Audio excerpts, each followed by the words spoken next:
9:29 p.m. Pescando votos, muchos.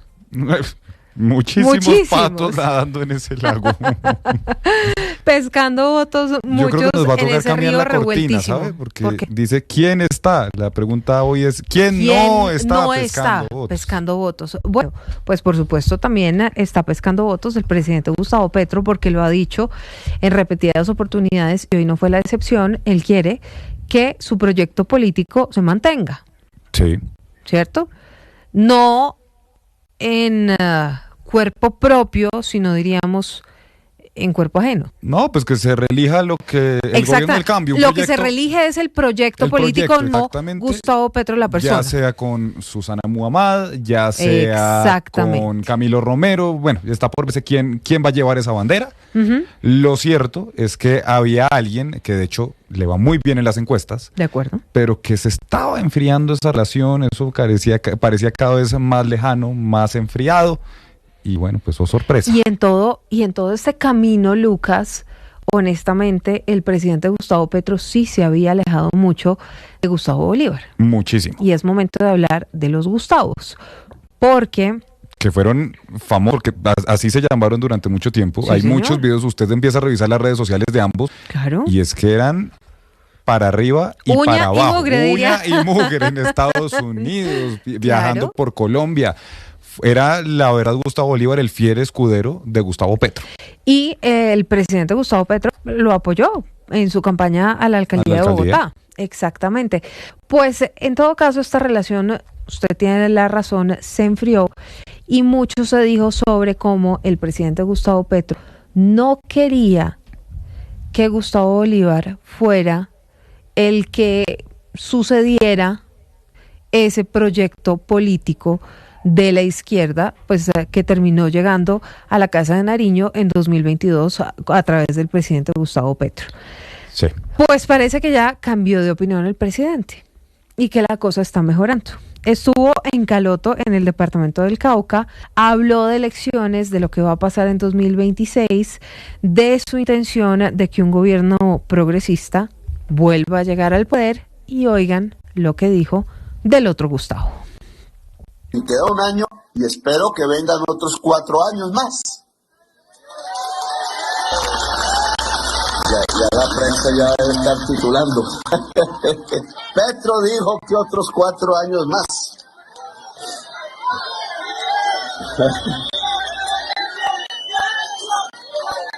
Cuatro años más del proyecto popular en Colombia.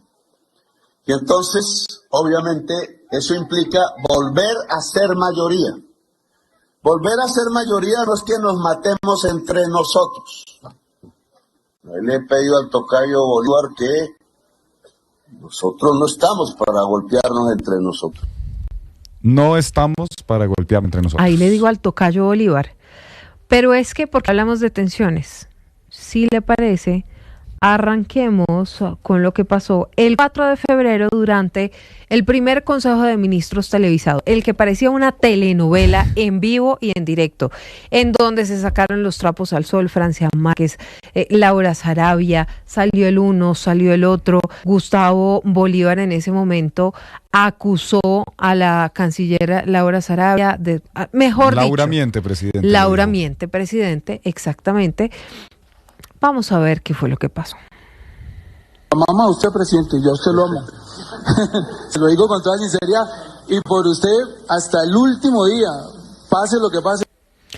Por usted hasta el último día, yo a usted lo amo, presidente. Esta frase se volvió viral, sí, ¿cierto? Sí. Eso no es, digamos, ningún secreto para nadie. Y entonces ahí mientras Gustavo le decía al presidente, yo lo amo, pues al mismo tiempo lo que empezaron a contar algunas fuentes de la Casa de Nariño era que al presidente Gustavo Petro no le había gustado ni 5 que Bolívar hubiera participado en esa especie de encerrona que fue televisada y que todos los colombianos pudieron ver. Y acuérdese que después de ese Consejo de Ministros del 4 de febrero, el presidente Petro les pidió la renuncia protocolaria a todo el gabinete y hubo varios que salieron, entre ellos, por ejemplo, la vicepresidenta Francia Márquez, quien por supuesto no salió de la vicepresidencia, pero sí dejó de ocupar el cargo de ministra de la Igualdad.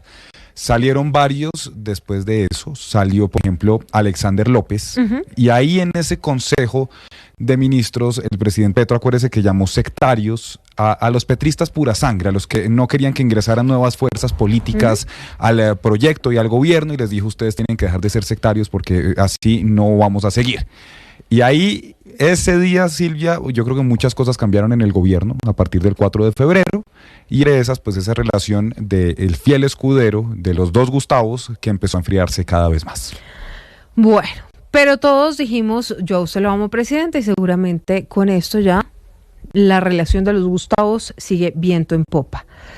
Pero el 11 de mayo la cosa se complicó, y esto fue lo que pasó en Tibú. No me parece que sea así. Gustavo Bolívar y otros compañeros. Primero, pues ya los que renunciaron. No se puede confundir eso, Angie. Persona que renuncia porque tiene una aspiración, ya se va. Persona que renuncia porque tiene una aspiración, ya se va. Y es que Gustavo Bolívar era el director del DPS, ya había presentado la carta de renuncia, no se la habían aceptado, estaba como director del Departamento de Prosperidad Social allí en ese evento, y de repente el presidente Gustavo Petro le quita el micrófono a quien estaba presentando el evento, y dice lo que acabamos de oír. Ahora, sí hay que decir una cosa, y es que cuando aquí en Blue Radio hablamos varias veces con Gustavo Bolívar, le preguntábamos si le habían aceptado la renuncia o no, y varias veces decía que no, y que de hecho creo que, si no me falla la memoria, Silvia, él por allá en marzo le había presentado o había hablado con el presidente para hacerlo, y el presidente Petro le había dicho: no, por favor espérese un ratico más para pasar la carta. Finalmente, pues después del 11 de mayo, ya cuando le dicen uno eso, pues terminó saliendo rápidamente del Departamento de Prosperidad Social. Y entonces, desde ahí ya no volvimos a ver de contacto alguno entre el presidente Gustavo Petro y Gustavo Bolívar, quien ha seguido con su intención de llegar a la presidencia de Colombia. Lo que se decía era: el presidente Gustavo Petro tiene los ojos puestos, por ejemplo, en Carlos Amaya, gobernador de Boyacá. Hubo reunión en la Casa de Nariño, pero finalmente Amaya dijo: lo siento, yo me quedo como gobernador de mi departamento. Sí, también está Camilo Romero. Y luego suenan otros nombres como María José Pizarro, Susana Muhammad, misma Carolina Corcho, exministra de Salud. Pero el presidente Gustavo Petro, pues, seguramente empezó a hacer sumas, restas y multiplicaciones, y se dio cuenta que por lo menos a Gustavo Bolívar lo conoce una buena parte del país, lo identifica y le va bien en las encuestas. Y es que cuando usted ve las encuestas, el que mejor le va, el que mejor puntaje de la izquierda ¿sí? en es todas Gustavo Bolívar. Es Gustavo Bolívar. Así que, pues, tiene, digamos, coherencia lo que dice hoy el presidente Petro, y es: si queremos que este proyecto siga prosperando, pues no podemos darnos codazos entre nosotros, claro. Y tenemos que apoyarnos como un único proyecto. Y recuerde que justamente ese es el proyecto que tiene el presidente Gustavo Petro para el 2026, ese llamado Frente Amplio, donde todas las distintas fuerzas de izquierda pues se unan en un frente amplio, así como sucedió en Uruguay. Así que creo que, como dice usted, hay aires de reconciliación. Sí. Porque justamente, sí, pues sin duda alguna, Gustavo Bolívar pues es uno de los más opcionados para quedarse con esa candidatura, y al menos el que mejor le va en las encuestas momento. Ahora, no descarte que podría esto reconfigurarse con lo que pase el viernes cuando se lea la sentencia del expresidente Álvaro Uribe, porque seguramente eso va a tener una incidencia grande en las elecciones de 2026, y le hablo de incidencia por un lado, el de la derecha con el expresidente Álvaro Uribe, pero no descarte al senador Iván Cepeda por la izquierda. Sí, hay muchos que dicen que es presidenciable también. Vamos a ver. Y bueno, de pronto será un nombre más que entre esa consulta de octubre. Y de pronto ahí saldrá el candidato único de la izquierda. Lo que pasa es que de momento, y tal vez hasta hoy, yo le decía, no estoy tan seguro si Gustavo Bolívar esté en esa consulta. Es que no estábamos seguros. Después de hoy, tampoco estamos seguros de si va a estar, pero hay una mayor probabilidad de que Pero por lo menos el presidente Gustavo Petro le hizo un llamado a su tocayo. Sí, sí. Démonos pasito. 38, esto es Recap Blue, hablando de política y hablando de lo que va a pasar de cara a las elecciones de 2026.